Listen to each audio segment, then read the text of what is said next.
going on in the world, mainly the Napoleonic Wars. We kind of led up to this. We had the French Revolution, which was a disaster. And the way that the French Revolution gets resolved is the people are just tired of it. The people realize that they're not capable of democracy, and they just said, fine, just let the dictator run. We'll let Napoleon call the shots. If that means that I don't get my head chopped off today, fine, I'll take a dictator. Democracy? Okay, so on one hand, I have democracy, and then maybe someone's going to drown me or chop my head off with a guillotine. I say guillotine because it could be a guillotine or a guillotine. Democracy and a guillotine, or dictator, and you get to live. The French people said, I'm just going to choose to live, so Napoleon will take over, and Napoleon will basically turn Europe into France.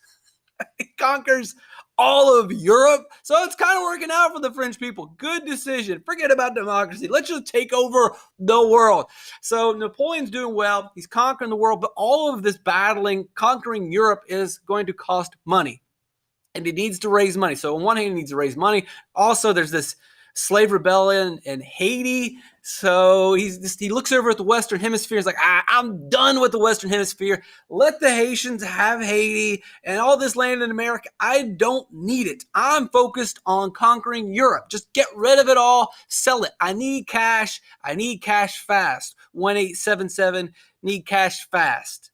J.G. Whitmore. Now, J.G. Whitmore wasn't around, so Napoleon had to find another way to get cash. And he says, hey, America, your land's already there, so we'll just sell it to you. And Jefferson's like, we'll buy it from you. Cool. Good deal. Problem, and this is going to be a recurring theme in Jefferson's presidency. It's a recurring theme today. We all have these principles, we have these values, and we try to stay consistent with them. Some people do. Some people don't care. They bend their values however they want. Those are the people that we don't really like around these parts.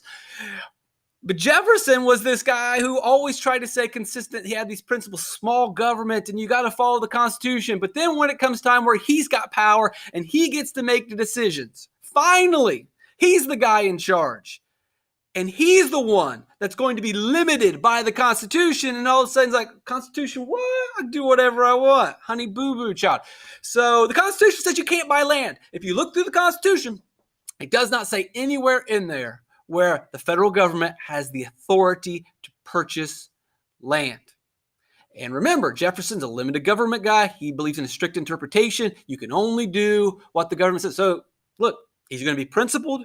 He's going to be consistent, and he's going to refuse to buy the land because he just doesn't have the power. No, he's going to buy the land. I thought you believed in small government. Small government is going to follow the Constitution, doesn't believe they can do whatever they want. Big, powerful government believes do whatever I want, which means buying land from, and we're talking about spending a lot of money here, a lot of the taxpayers' money. That doesn't sound like limited government. That doesn't sound like small government. Anyway, so he'll buy the land and we get the Louisiana Purchase. It's a smart move in hindsight. It was a smart move at the time as well. It's just inconsistent and hypocritical. But what should we expect from our leaders? What should we even expect from ourselves? So that's the Louisiana Purchase in 1803. All of this land here west of the Mississippi is named after King Louis, because it was French land. So that makes sense. And it's not all Louisiana, but we still have the state of Louisiana. So here is the land. Now we got to find out what we got. Like, wait a second, we bought all this land. We didn't even know what we got. Welcome to America, folks. We just bought all this land. We didn't even know what was in it. It's got to be good. It's land, right? You can't get land anywhere. So what if it's a giant desert? It's not a giant desert. It's decent land. Yeah, but it's just whatever. Well, just go find out. So we send Lewis and Clark to go figure out what it is. They go on this adventure and meet all the different American Indian tribes and survey the land and find out, all right, is this thing worth it? And it's a pretty cool story. It's kind of like the